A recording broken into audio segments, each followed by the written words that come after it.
Hello, I'm Brigantia Blackbird of Blackbird's Brew. Happy Friday and welcome to Spooky Tales. It is October. We've got to talk about the classic spooky stories.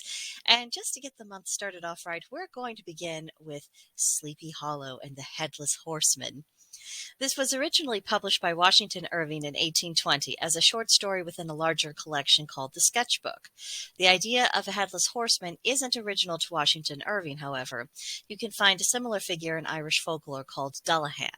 It's believed to appear when a family member is about to die. Not only did the Dullahan lack a head, but the horse the Dullahan rode was often believed to be headless. I mean, just imagine. It would be disturbing enough to see this headless man, but if that headless man was riding on a headless black horse barreling towards you, whew, that would be alarming. On top of that, the Dullahan is said to carry a severed head, and he uses a spine, like a human spine, as a whip. Pretty gruesome stuff. It's also said that the Dullahan is the one who takes the spirits of the dead away, sometimes carting them in a black carriage. Now, the Headless Horseman in Washington Irving's story is said to wear a long red cloak that has an upturned collar, and he's carrying a jack-o'-lantern, which may or may not be a head. And even in this day and age of special effects, bringing stories like this to the screen and letting us see it in a much more immediate way, there's just something about the concept of this. And even just reading about it, the idea of this headless horseman, it just works on the imagination. It gives the person the shivers. Now, the legend of Sleepy Hollow has been told and retold, and doubtless it will continue to be again, and each version is a little bit different. But today I want to focus on Washington Irving's version. There's a little town called Sleepy Hollow on the Hudson River, and there's a school teacher by the name of Ichabod Crane. In his spare time, he was enthralled by tales of ghosts, rumors of witchcraft, but he was particularly interested in the story of a headless horseman said to haunt the local area, and his interest in such things was well known. Also living in Sleepy Hollow is Abraham Van Brunt, who is also called Brom Bones. He's very brash. He's a bold horseman and a favorite of the entire town who's very fond of playing tricks on Ichabod Crane. And on top of that, he is also Crane's jealous rival. As is often the case in disputes between young men, there is a young lady at the bottom of it. Both Ichabod and Abraham were in love and courting Katrina Van Tassel. She was the daughter of a well-to-do farmer, and the common wisdom of the community is that one day she was going to inherit quite the fortune. Interestingly, it seems that Ichabod Crane's interest in Katrina may have been more mercenary than, sincere emotional attachment, because he seemed to be pretty concerned about the inheritance the young lady would get in due time.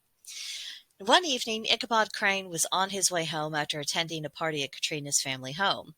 He's confronted with a ghost-like headless horseman who's complete with a jack-o'-lantern. Ichabod then attempts to flee, but the horseman pursues him, and he hurls the jack-o'-lantern at Ichabod. And then Ichabod is never seen in Sleepy Hollow again. So, what do we think? Was it the Headless Horseman, or was it perhaps Abraham Van Brunt playing an especially effective trick on Ichabod and managing to drive away a rival for Katrina's hand all in one fell swoop? I think it's open to interpretation. On the one hand, Ichabod Crane's interest in and apprehension of the occult may indicate that he possessed a natural sensitivity to such things. Perhaps this natural sensitivity, if that was the case, made an encounter with the horseman more likely. And if it was the horseman, then we are left with the question of, did Ichabod get away, or did the horseman take him to the afterlife? Little unclear. The more mundane explanation is that Abraham Van Brunt scared Ichabod away, and then he lived happily ever after with Katrina as a prominent and wealthy member of the community, especially after Katrina receives her inheritance. Either way, it demonstrates the power of an idea. Whether it was the horseman or an impostor, the idea in and of itself has considerable power, as does fear that can be inspired by these ideas. And as we are going into spooky season, we'll all be exploring that aspect of fear and enjoying, scary stories and all the like. I think we have quite a bit to delve into, so come back next week to see what we discuss next. It's going to be fun. Anyway, let me know in the comment section below Do you like the tale of Sleepy Hollow? Do you not? Are there other spooky stories, especially of the homegrown American variety, that really capture your imagination? Tell me all about it. I would love to hear it. And if you're not going to comment down below, then consider joining us on Gilded. There's a link to join us in the description box. Our server is called Blackbird's Brew. You'd be very welcome there.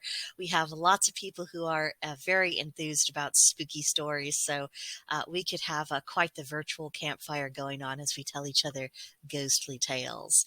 But anyway, hope to see you soon. But that'll do it for this video, and I will see you next time.